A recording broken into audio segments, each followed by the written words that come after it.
Welcome back to the Development Tank, guys. Super pumped for today. We've got Gav with Site Insiders. If you know, you know. Purchased a site last year in the Bayside suburb of Highett. So, rip a spot. It's a 3-townhouse site, corner site. So excited for that. Claire's back with Project Snapshot, an amazing site in McKinnon, which we touched on the feasibility a few episodes ago. But she's got floor plans for us. She's got facades. They're looking amazing. Let's get into it. Site Insiders, if you know, you know. Welcome back, Gav. Yeah, good to be back. Pumped. Got another good site again this week. Yeah, nice. This is one we purchased last year. Exciting to circle back to it. But yeah, please tell us how it came about. You were doing your best work. Yeah, of course. Yeah, we do pick up a few sites, as we've discussed over the weeks, in Glen Ira, and we have discussed a couple in the Bayside area. This one is in Highett, so it's number 1 Dorothea Street in Highett. It's a great site in that it's got 3 street frontages and a few hurdles to jump over and a few challenges on auction day, but ultimately we picked it up. You got it done, yeah. Great point. And yeah, 3 street frontages likely have their own full addresses. And like you say, probably one that it did take a bit of due diligence from us. We went down there. I remember going down there. We walked the streets, a lot of due diligence with consultants and that sort of stuff, because there was some bits and bobs to go through. But sometimes those ones can be the best ones because it can knock a few people off that aren't that confident in what they do. So do you want to run us through what it is, where it is? Then we can dive into the specifics of it. Great, right. Getting back into Landchecker, firstly we can see here we're about 15 k's from the city, so a little bit further down the coast, but zooming in now to the area, you can see we're 2 kilometres from the beach, great beach in fact. The Highett town centre is here, it's only 1 kilometre away, which is good.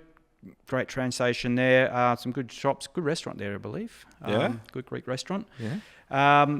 Just over here, 800 metres. It's actually at the end of this street here. If we can zoom in here, just the end of that street, more or less, you've got Sandringham Secondary College. Hello. Yep, which is also very handy. Now, I think, Gav, what I love about these sort of locations as well is, like you said there, you got 800 metres and you're into suburbs like Sandringham and like Hampton. So to be able to be delivering a product that if someone can't afford those postcodes, to be, sub a kilometre, like a walk essentially, away from those and take those to the market at a different price point, I don't mind that as a developer. Yeah. Another good thing here, just at the end of the street, or just across the road really, is a family park. We were down there on site. We went down and had a look at that. It's fenced, so great for kids, really safe playground there and so forth. Look, if we go into the high res here, we can maybe go in there quickly. You can see there it's a great family park and somewhere where you can let the kids off the lead, if you like. Now it's important, I think, to have a quick chat about this other factor here, which is you've got some industrial land here, and again, when we're doing our first look, our desktop look at the area, you see that, and you're 9 times out of 10 you're already out of the room. We're a bit close, for sure. But and one thing to note, like with the high res in this particular example, when we were looking at the site, this area here was all, it was like bays full of pebbles and sand and dust, and it must have been like a council holding yard or something, I'm not too sure, but it looked really dusty and dirty and really not much chop.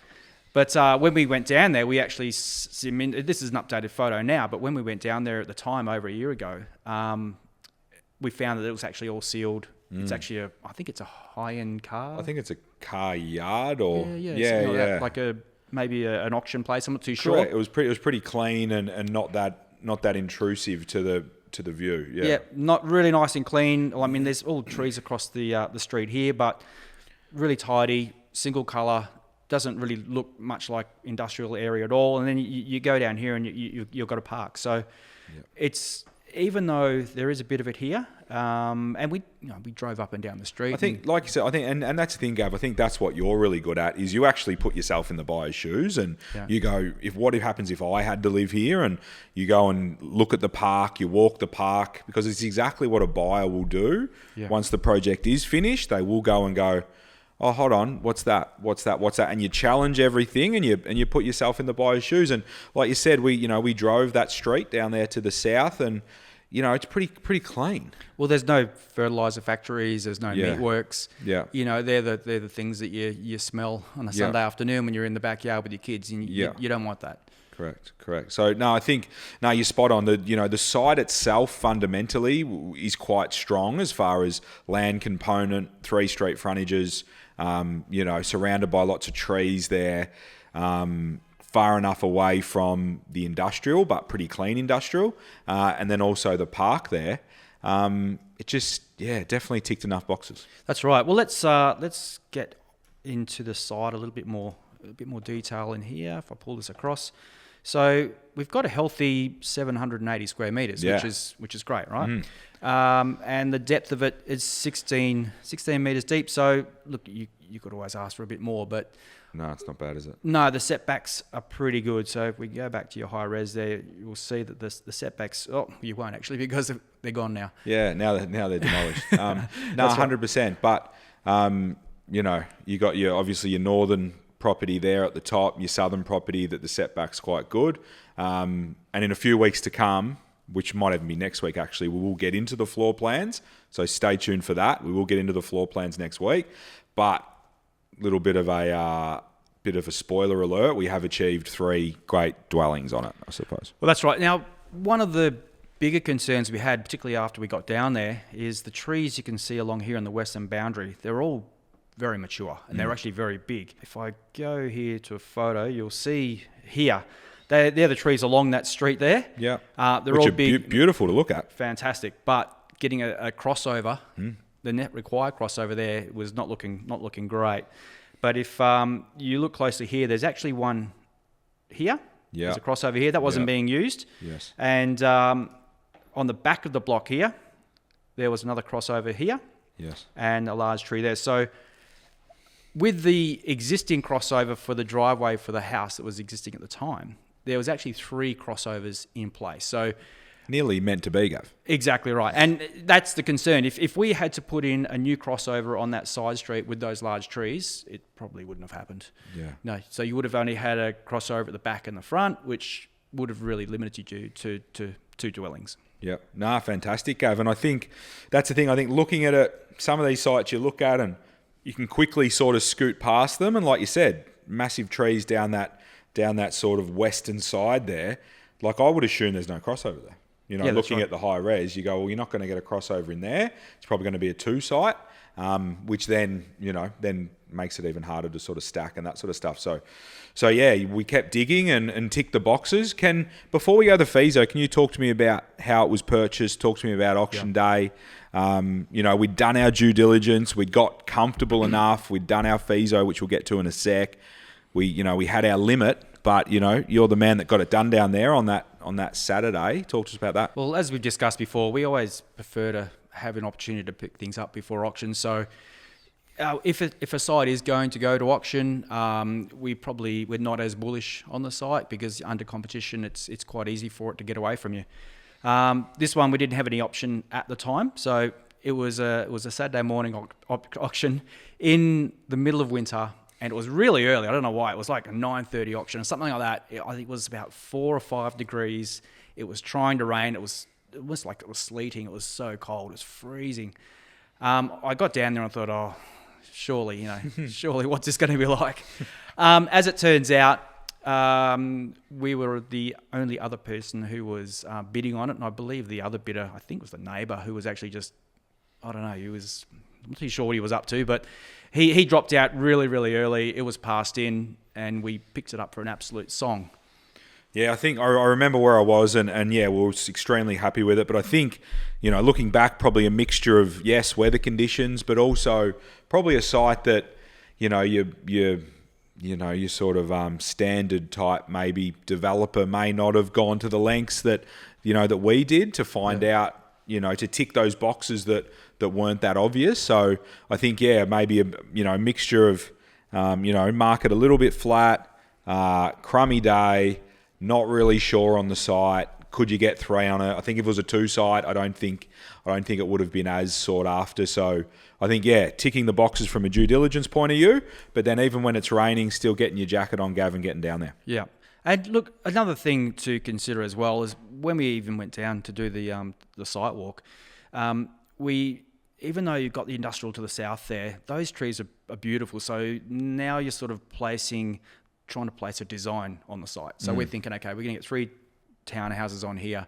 Our designer initially had said, look, we're probably going to be around 19 squares each, which still is pretty good going. But if you consider these great trees on the western boundary, and then also this large tree across the road here, the outlook from all of the dwellings is actually very, very nice. It's got a real sort of woody, nature sort of feel to it. And even down here in the corner here, the back corner, this photo here probably doesn't show it, is quite a large tree that we ended up managing to keep because there was a garage with a sealed floor in here. So the tree protection zone wasn't as big a consideration. Yep.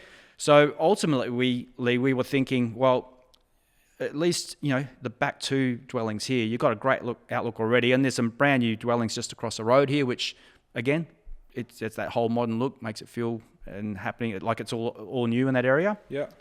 But then you can also pretty much look down the road to the park as well. Yeah, I think I remember that day, and I remember looking out to the trees and looking down to the park that, we thought we could get an aspect from maybe the first floor on a couple of those homes. So it's definitely a good feel down there. And I think once they're finished, once you walk, once, like we said, once the buyers are doing what we did before we bought it, as they do, they'll walk around and really those nature feels and a nice little pocket and a pretty quiet pocket from traffic wise. Yeah. I was just going to say that was the other thing that really stood out, and not just the time that we went down there, but on auction day as well. Because again, normally you get down a bit early and a bit of a walk around in the rain if you like. And there was just no traffic. Yeah. It's quiet. Yeah. It's just really, really quiet. All the people that would utilise this space here would be coming off of the main road here. Yeah, correct. Yeah, no, that's definitely things that stood out to us. So anyway, guys, the lessons there, be the buyer. You're going to have buyers considering this product at the end. So make sure before you buy the site, be the buyer. Put your hard hat on and go, hey, you know what? I don't like that. I do like that, and really challenge it to see if it's a place you would buy. Because if you think there's a chink in the armour when you're going to buy it, in 2 years' time, the chink's still going to be there, and buyers are going to be, potentially you're going to be suffering for it. So that's the lesson there. Yeah, and if there's things that you see on your computer desktop that maybe you red flags, but you're not too sure, absolutely just get down there, walk the streets. If it's a busy area, then do it at a busy time and just sort of just see what it's going to be like. And this is a great example where everything just sort of faded away. Got to see that there was no sand or gravel or anything in the backyard there. All the trees looked great. The crossover, which we didn't expect, and it ended up being a fantastic site. Yeah, I think you're spot on. I think if we were just desktop warriors, it may have slipped by. But definitely pumped we went down there. So Gav, feasibility time. All right, let's get Fish's feasibilities. I know you're there, Fish. Let's dig in here. So we picked up the site for 1.6 million. Now, what I can tell you is that we had quite a bit more in the pocket. Where would, without divulging too much, Gav, but where do you think where was our budget at the time? It was probably about 75 to 90k above that. Yeah, nice. So we get to put that back into the project, which is always a nice thing. It's often, especially in these competitive marketplaces where we are here in Melbourne, often you find yourself having to stretch a little bit rather than come home with a little bit more in the bag, Gap. So especially well done to you there. Yeah, especially at auction. Yeah. So we've got our standard planning costs in place. We've got our PM fee there. There is your open space contribution. Yes.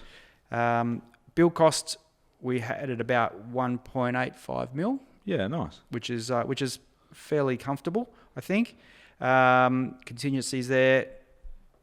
In this particular case, it was bought by some investors. Yep. So basically they paid cash for the land. Yes. And then there's just interest on the build. Yeah, and they lend the build privately. Perfect. Yep. So our resales, we're looking at probably 1.65. That would be for the front corner, I think. Got the extra land. It's on the main street address. And then we're looking at 1.595 and 1.575 for the other two. And look, I don't think they're going to be too much worse off than the main house. I mean, they're all, in the end, as you'll get through on another episode, we ended up getting between 22 and 23 square townhouses. So really nice 4-bedroom townhouses, plenty of living area, great views from the first levels through those tree canopies. They're great properties as well. And as you said earlier, they've all got their own street address. Yeah, I think spot on. And they all get their own street address, no common property, which is something why we love these corner sites. Like people that are following along, they're starting to see a trend here that we want land on people's titles. We want to minimise common property, body corps, all that sort of stuff. We want to deliver homes to the marketplace. But that's the thing, those prices for brand new 4-bedders, Gav, 3 to 4 bedders, is not very scary for that part of town, which when you're developing, if you can take properties to market where your pricing isn't very scary to the marketplace, I think it'll appeal to a lot of people. So yeah, they're big. They're actually good sized townhouses. Good sized homes. No, I love it, Gav. So total project value just under 4 mil, looking at about a 15.8% ROI. And about 630K net profit, if you don't mind. Hello. So, no, well done to you, Gav. Another good site into the stable. And like we said, next week we will tackle where the floor plans are up to and where the project's up to. Yeah. But yeah, stick around for that and make sure you tune in next week for that because the floor plans do look great. And it's definitely something you and I get a bit of satisfaction out of, Gav, when these floor plans come to life and what you were speculating on is coming to fruition. Especially with this example because the dwellings are bigger than what we actually originally forecast. So they're great. Yeah, no, I love it, Gav. Please, guys, if you see value in that, make sure you stick around next week. Another good site from Gav. Thanks, mate. We'll see you next week. See you soon. Site Insiders, if you know, you know. Welcome back, Project Snapshot. Excited to get into this one. We've got Claire, our head of projects here at Little Fish, managing circa 80 projects. We've brought her from downstairs to upstairs to talk about this amazing project. Now, about 4 weeks ago, this one dropped with Gav in Site Insiders. So if you want to circle back to that one, check the feasibility, check the site, check the whole acquisition play, please do. We've got some exciting floor plans. Claire's bringing us how the floor plans evolve from start to essentially the final set that got submitted to town planning. And also we've got some really nice facades. Thanks for coming up, Claire. Thanks for having me again. Again, this is becoming a habit, but thanks for coming up. And this one's a ripper. I think these projects have evolved and your team's done a really good job of getting the most out of them as people at home are starting to notice these 3 sites with no common property, proper dwellings, family homes, becoming a bit of a habit here. It's definitely something we do like to get involved with, but I think your team's been able to get the most out of them and I'm loving the facade. So yeah, good work to you guys. I'm sure people at home are starting to cue on that your favourite site is a corner site, and this is a corner site. Great site, and Glen Ira Council, it has moved pretty quickly. Like we're in working drawings already. So that's a really good turnaround. Just thought I'd start with that. No, well done. Puff your pillows up. So what would you say from acquisition to, that notice of decision, planning permit stage? What would you say? When did we buy this McKinnon? Was it late last year? Yeah. November? Yeah. Does that ring a bell? Yeah. I reckon it was November. We received a notice of decision coming up 4 weeks ago now. October. Okay. We probably got into halfway council. through October. Yeah, we probably got into council late November. So we had a huge focus on probably a bit of background. This client's purely investment, so it's all about decisions for best outcome, return on investment. It's very different depending on your type of client, how quickly things can move. So we are fortunate with this one. We have been able to move it quickly. It's all about time, great outcome. I think from memory we got in late November. What you'll find is, and we always sort of laugh about it, but councils seem to be very responsive over the Christmas period because while everyone's holidaying, council still work. So you come back and all of a sudden you've got 3 RFIs on your desk, which usually would have taken 4 weeks, but it took 2, I should say. So it goes to show how important it is to sort of dig a bit deeper and get those submissions in. And that's essentially what you and the team did with this one, and the fact that it is a 3 site, there is a bit more meat on the bone. There's a bit to thrash out. I think, great effort to get it in, and I think we were met with an RFI, in January, and then allowed us to sort of get going. But definitely picked up a bit of time, but to sort of be around that 6-month timeline is good going. So great work. Yeah, really good. So big site, 745 square meters from memory, with a northerly aspect at the rear of the block, which you'll see when we jump into concept plans. It has allowed us to make the most of the northern aspect in our private open spaces, which has been really good. Also, another thing to note is the McKinnon school zone, which I know you and Gav spoke about a few weeks ago. But the important part here is to understand your buyer when it comes to this school zone, knowing that we are going to more than likely have a small family or older teenagers or essentially people who are using that school zone. So it's not always about having that genuine master downstairs. Yeah, spot on. I think really good points, knowing your marketplace in any development that anyone is doing, anyone playing at home, having an idea of who your marketplace is. You may not always get it right, but you need somewhat of a plan. And I think this location, Claire, like we talk about the school zone, and it's definitely a big tick, but this location is sort of getting closer to your Brighton Easts and those sorts of things. So, definitely there will be a school focus, but also it's still, if I had to guess, I'm not assuming that they're all going to be high school zone requirements that will get people to buy this property. But I think you're spot on in the fact that I don't think we're really tackling the downsizers. I think these are going to be, like you said, families with teenagers in the zone, families that want to get into the zone with smaller kids, but then also just people that want to be in this amazing location next to Brighton East. You're not that far from town, shops, all those sorts of things, and they're going to be really nice townhouses. So I think you're spot on, and I think when we get to the floor plans and we check out the masters upstairs, I think it's going to become very obvious, the people that buy these, where they're going to rest their head of a night time. So, let's get into it. That's a really good point, because we do talk about the school zone a lot, and sometimes the exact area and where it is, and you've just touched on we're close to Brighton East.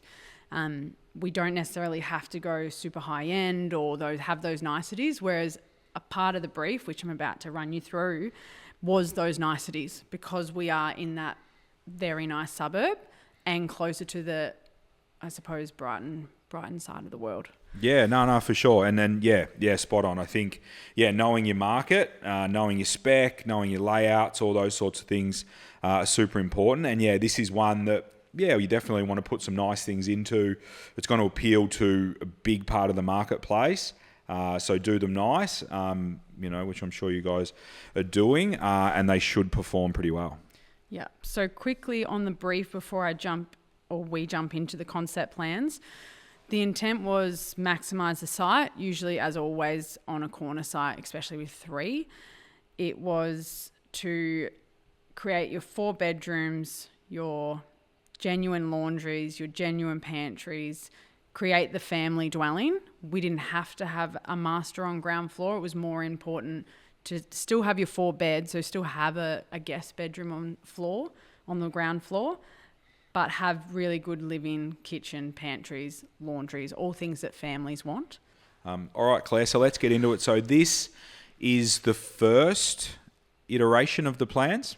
Yes, the first round, the very first concept plans we received. And to be honest, overall as a team, we were pretty happy with them. Yeah, correct. So you guys will give a brief to the designer, everything you want to achieve. It's your wishing list. It's your Santa list that you send across. The designer does their best to fit everything in. And like you said, you feel like all the boxes have been ticked.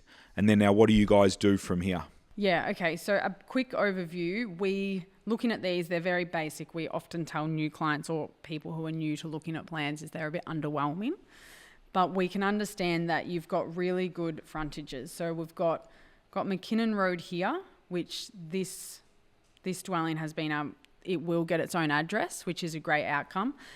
It's pushed a great front setback. We've probably pushed the boundaries on there just a touch, but being able to achieve that. They've all got individual, I suppose, their own character in terms of the way they're facing, and porches aren't next to each other. They're all ticks. We've got our northern aspect coming from this side of the page. So we've got great northern aspect to these private open spaces, and then a great northern aspect down this Jean Street down here into this private open space. Yeah, fantastic. And it looks like you've kept a tree there in the private open space of Unit 1, which looks nice. You'll be happy with that. I think you said when you bought this site it was a beautiful tree. Yeah, I think it's just something when you go walk the site and you have a look, it's just something that did stand out, and it is in a location that it was likely that it could be kept. So yeah, I think it's definitely something that on completion, people will walk through this dwelling, and I think it'll be just an added feature there. It is one of the things we always say at the end of these developments, and when the property's finished, if you can put a bit more money into more grown landscaping, it just makes a house or the house look like it's been there for a long time. So if you can put a tree, I don't know how tall this was, but it was very tall. Well, if you can retain it, it's free, isn't it? So you're never gonna pay for this to be craned in. Yep. In short, and it was nice. So it will have a great impact overall when we're done. And then I suppose jumping into floor plans, dwelling 1, sort of our hero, if you'd like, on the main road. It ticked every box in terms of we wanted studies primarily for the school zone. It had a pantry, kitchen, meals, living. It didn't have a genuine master downstairs, but it had a guest bedroom. I suppose the biggest problem for this one, the sizes were quite good in terms of your living and kitchen. This study was taking up sort of a bit of a flow here of how things operated, and it wasn't necessarily benefiting. It's quite a small study tucked away. It would be dark, there's no light in there. So that was a little bit of a problem point for us. Jumping to Unit 2. Unit 2 overall, again, the sizes weren't too bad. This pantry a little bit tight for a genuine family pantry. We weren't hugely happy with the powder at the front with the entrance, and at the same time we felt like this study was probably a really great spot for the powder. Could we swap those two was something that we wanted to talk about.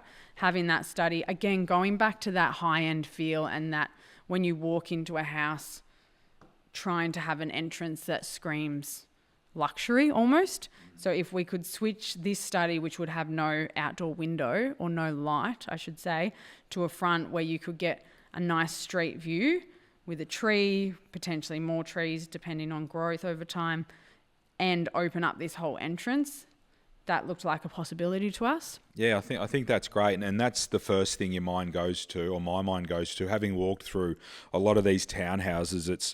It's the ones that have got the space, and the ones that you've worked hard to maybe, reduce a wall, take a wall out, create more ceiling space. I think, yeah, they're the ones that you're grateful that, you went that way in your design, because that's the first thing my mind goes to when looking at these, which I think will, when you update, when you take us to the updated plans, that wall in the study and that sort of thing, you just instantly look at that and you think that space can be instantly so much bigger if that wasn't there. So, for me, the goal is always to turn these townhouses into houses and homes, and you do that via space and perception of space. So, Absolutely. But great bones here. And I'm saying all this hoping that we did change it in what I'm telling you now. I know we're jumping ahead, but I'm hoping we did change it. So then Unit 3, I remember Unit 3 was a bit of a pressure point. So this whole, if I zoom in, it had, even though, yes, we've got a pantry, a small one at that, it had a very apartment feel in how it was laid out. You've got your powder and shower off your meals, directly off your meals. This would have ended up being a slight corridor, but your bedroom tucked away in the corner. Again, that's probably not the end of the world. We could have lived with that, but I'm going to say there was probably a door off here. That probably would have been it. So, but small laundry, very small laundry. And this, it was screaming apartment to us, and this was quite a small, narrow corridor to enter. Yeah, no, 100%. Great points. And I think, yeah, like you say, shower powder off the meals, but then also that little hallway in there that leads us to the laundry and the bed for.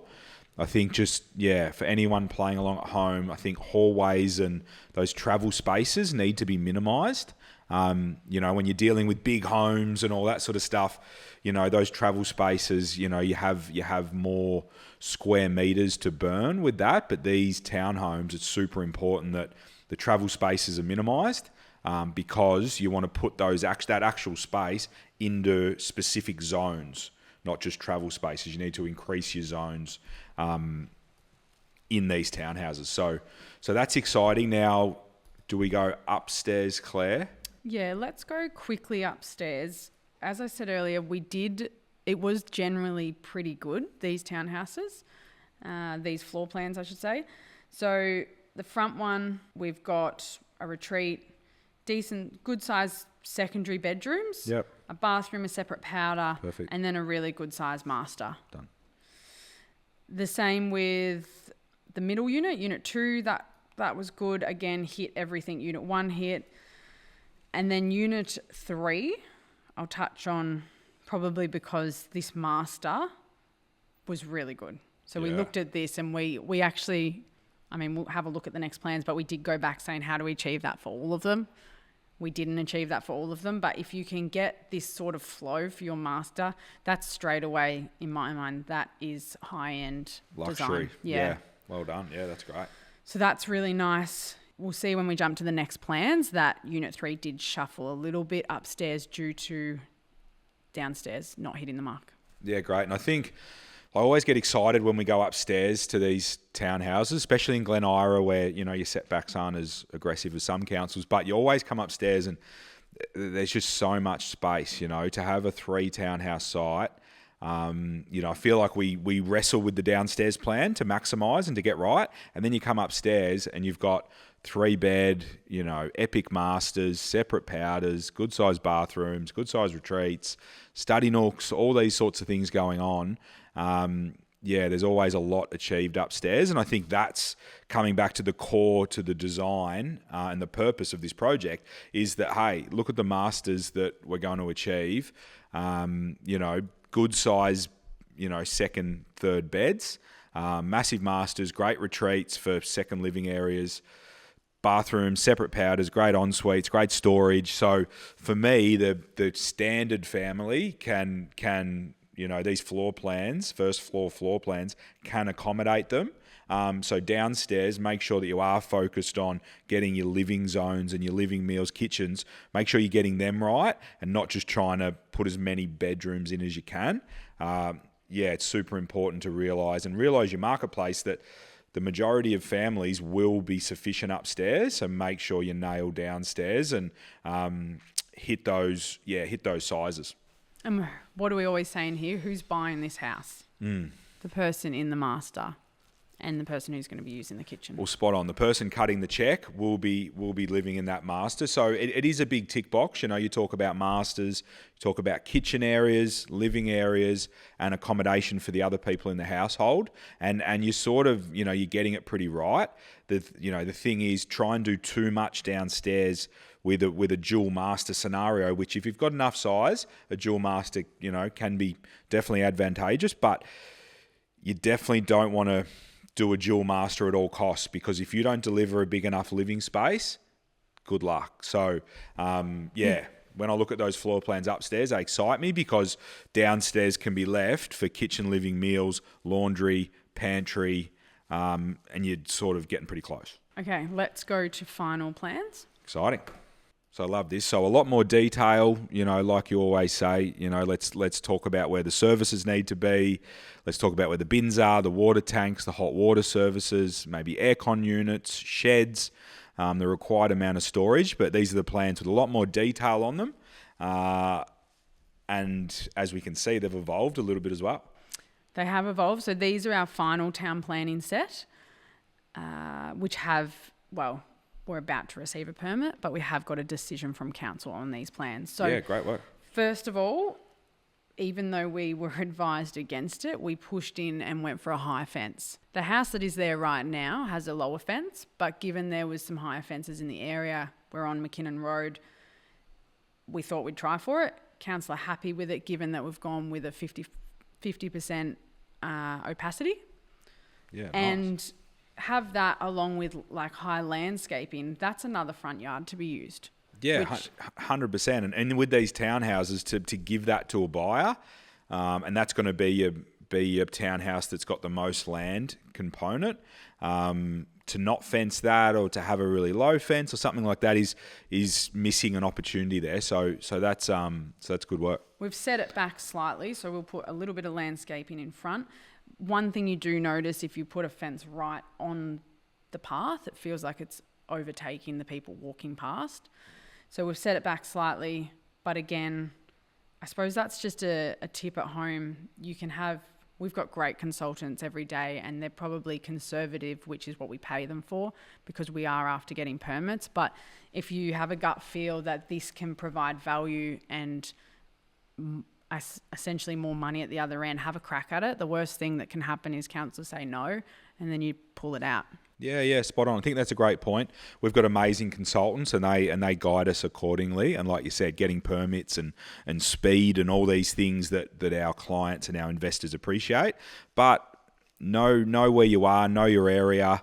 If you're feeling that you're getting a sense for something that you want to create down there, ask the question, have a crack, do it and ask for forgiveness when maybe they don't want to support you on it, and then make the change back. But yeah, push a few boundaries and yeah, if you believe that something can occur and you can create something down there and you can pass that messaging on to the planner and they maybe agree with you, it can be definitely worth having a go. Yeah. Okay, so floor plan changes Unit 1. Again, not massive for Unit 1, but I think, and you touched on it probably in a different way before, Peter, but simplicity in these townhouses and making spaces wider without little nooks and all those things, it really helps. So we've got a bigger laundry. We changed to just a clear hallway rather than, I think before there was sort of a couple of left and right hooks in there. Great. I think your laundry's got bigger by the looks. Your Correct. Study's gone. We removed the study and made a really good size powder for this bedroom. So that's perfect for a guest. We've shut this off. So that's almost away from the rest of the house. Again, creating a sense of a genuine family home. We've got a drop zone here, which again creates a really nice entrance. So you walk in and you've got a focal point, potentially some stone, mirror, somewhere to drop your bag, keys.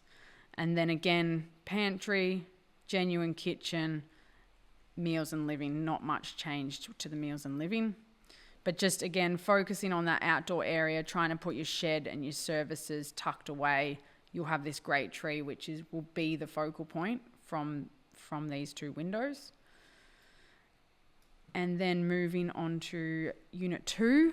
So Unit 2 was the one, we did do it. Lucky, we put the study at the front. So this straight away, you walk in, this entrance straight away feels big. So that study will be fitted out. There'll be nice joinery there, maybe some stone, something that you can deck out a little bit and have as a nice feel when you walk in. Like you said in Unit 1, there's actually a focal point to focus on when you go in there, and it's a nice focal point, and then you can move into the dwelling. Exactly. And a bit of a congregation area when someone is there. You're not squished in a hallway, which is great. So then powder back here, genuine laundry. Again, this pantry and kitchen is a good sized pantry, but the fact that we've left it open, that is on purpose. That will feel quite large. Yeah, 100%. Feel really good. Yeah, great work. And I think whenever we see an island bench, which we've got 2 out of 3 here, an island bench without a sink in it, I think it tells you that you've got definitely achieved enough room. Not that you can't put a sink in them for sure, but when you have got a clear island bench, it tells me straight away that the kitchen's big enough. Yeah, exactly. Now, Unit 3. And just quickly, can I touch on in Unit 2, which I love, Bed Yes. 4, which as we know, that's more of a flexible scenario. You got double doors prepped there, loving the slope of the block, creating a couple of steps and a bit of a split level scenario there. But Bed 4 for me, it's a kid's toy area. It's another little lounge area, hang a TV up there. It's very flexible, and I think it's a real asset. So, great outcome there. Yeah, that's a good point. I probably was going to jump to it, but while we're on it, glass doors is the intent. So frosted glass doors to create, again, a bigger entrance space. Use it for what you want. I actually really like the step between 2 areas. Yeah, I think that's great. Yeah. So Unit 3 is the biggest change. Now, I know everyone at home is going to say, you just said don't have a powder at your entrance. That is the preference. We made some big changes to this unit because we weren't happy with the original floor plans. So we have ended up with a powder at the front, but at the same time, we have ended up with a really good sized living. We've been able to put storage internally, so get it out of the backyards. We've got a really good sized kitchen, great pantry, great laundry, and as you said earlier, zones. So we're feeling like there's the kitchen over here, living over here, and you've got your meals with the outdoor window space. So yes, whilst we do have a powder at the front, I believe in our interiors we have pulled this back slightly so the entrance doesn't feel like it's as close to the powder. However, it's not the preference. In this case, this, as we've said, this is more important. So this will still feel really large when we put some double frosted glass doors here. We've widened up the entry slightly. We've got a drop zone here, so you step up your stairs, and this becomes almost your focal point and your congregation area rather than down here. Yeah, spot on. And I think maybe when we get to working drawings, not sure, we'll put it out to popular decision, but maybe your front door gets hinged from the other side, and depending which one you want to open onto, but might be nicer to open onto those doors, like you said, rather than the powder. But I think, you know what, that's what's happened. That's what's happened. You've there jogged you go. my memory. Yeah. So, that's how in tune we are. But yeah, 100%. They're the things worth thinking about, and they're the things we do think about here. But yeah, great flexible Bed 4 as well. That can be used for anything. Put the kids' toys in there, be able to shut it off when visitors arrive. A great space on ground floor to separate yourself from the rest of things. Amazing laundry, access from garage to outside. Pantry's great, natural light in there. And again, a clear island bench is working really well. And just a massive, massive living zone there. So really positive. Let's go upstairs. Okay, so not a lot of changes to the overall spaces for Unit 1 and 2, but what you'll see is you'll start to see some details. The main thing I think to focus on is that, yes, while we took studies out of Unit 1, we've got desks in both rooms. We had the space to be able to do that. Glen Iris setbacks are quite generous, so we've been able to have really good sized bedrooms, desks, and built-in robes. So that's a great outcome, again, going back to knowing your buyer. Then I suppose if you're happy to, skip Unit 2. Yep. It's very similar. Yep. Going to Unit 3, the main change here is we flipped those stairs to change the downstairs, which then brought our retreat to the front. We didn't know this was going to happen. We discussed it with the designer, but just a great outcome, because to have your retreat with big windows at the front of your property is really nice. Yeah, correct. And I know for a fact there's a tree out on the nature strip there that's quite large. And what you do know is when you are looking out onto the street, whether it's in a sort of dual occupancy at the front of the development, looking out in the front, you're not actually looking over into anyone's private open space or habitable windows. So it's very rare that you will have to frost or screen those windows, which means that some nice sheer curtains looking out to an aspect I think's really nice. And one thing I did want to bring up, obviously with a bit more detail, but for the team to strategically place skylights. I think that's a real win. These townhouses, they're busy. They've got bedrooms, they've got walls, they've got bathrooms, they've got things going on. So to be able to bring skylights and natural light into those spaces, you definitely notice that when you go to the finished product. So these are coming up really well. That's a great point. Over the stairs, if you can. I mean, we've got a large window here, so it's not needed. We've got a window here, but skylights, I think, scare people with costs. They're not that expensive. You get a Velux skylight, it's a proprietary item. It's some extra plaster work and the window itself, right? Yep. The outcome and the end result it's definitely worth its money. And the thing is, those skylights that light will transfer from first floor, but then it will go downstairs as well and bring some light into there, which, you're living in those kitchen meals living zones. That light will be coming into that space that without the skylights, you get nothing. With the skylights, you get, sort of reflected light coming down that stairwell. So, yep, nice work. Façades? Yeah, let's have a look at the façades. I love these façades. Great, Claire. Okay, let's look at façades. Like you say, really love these. Lots of trees in the area, and by the look of it, we've gone with a black on white feel. It looks really good. Very simple. I love these because, again, often council like to create articulation, and often through materiality and colours.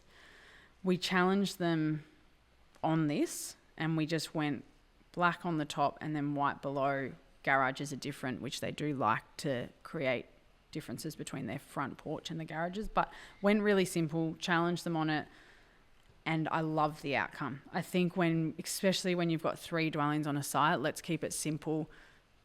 We don't need 5 different colours. Sometimes you can do that to appease council, but I think colour and materiality is one thing that you can push back. Council always want the best outcome. They want their area to look great. I really love these. Yeah, I think some people get caught up in using too many materials and forgetting that when you do actually see the dwelling with other dwellings around it, other trees around it, in its actual habitat, you've got a lot of colours and a lot of finishes already existing in and around your development site. So you don't need to bring much for it to look $1 million. And yeah, I think these look really good. Again, they've got your car in the driveway there, Claire. But yeah, I think they'll look really good and really, they look really high end. Clean? Yeah. Clean. We've got standing seam up the top. We've got painted white recycled brick down below. Again, we've got a nice entrance point, a high fence that we will plant landscaping behind. But for the area and for the market, I think these are clean. Sometimes I say in here, do we have to keep doing black and white? But it works. People like it. It works. Yeah, no, awesome work. So just to wrap it up, where is the project at now? Because super excited to see this one go to build, get to completion, and go to the market. I think these will be really well received. We're currently doing working drawings and interiors. We're probably a few weeks. I'd love to show you the mood boards because they're going to come up really well, I'm sure. So we're working on working drawings. We'll be at tender, I'd say in 4 to 5 weeks. So we're probably under 3 months away from starting build. Yeah, amazing. Well done. And yeah, well done to the team on these. I think they're going really fast for one, but more importantly, I think the outcome is really there. So in a few weeks, we'll circle back and maybe project Snapshot, McKinnon Road, design, mood boards, elevations, colour schemes, build contracts for all you builder fans out there. We'll talk build contract, we'll talk design, we'll talk finishes, and look forward to seeing its progress. You know what? Well done on the team, because now that I'm doing the months in my head, we're going to be building mid-year, which is well and truly under 12 months from start buying this site. Yeah, circa 9 months, which is really fast. Which, you know what? Which is a message to everyone out there. It's blue skies, because that means that, would you say this would be a 12-month build Claire? Yeah. Yeah. We're back to it. Maybe a year or two ago, no. But Yeah. I'd be confident with the right builder, 12 months for 12 sure. months. So you're talking 9 plus 12. You know, you're 21 from purchase to completion on a pretty decent site, you know, a nice chunky 3 site. So to be getting back to around those 21 months for a site like this, we're getting back there. Pre-COVID times. Pre-COVID times. COVID's finished, Love guys. it. Wrap it up. So super exciting. Well done to the team. Shout out to them. Keep it up and look forward to seeing you in a few weeks where we can talk about the contract, negotiated build price and the design stage. Yeah, absolutely. Thanks, Peter. Great job. Good on you, Claire. Great work, team. Project Snapshot done. Please, guys, anyone that's going to get value out of that, share it with your friends. That's a cracker. Definitely looking forward to that one coming to fruition. Happy developing.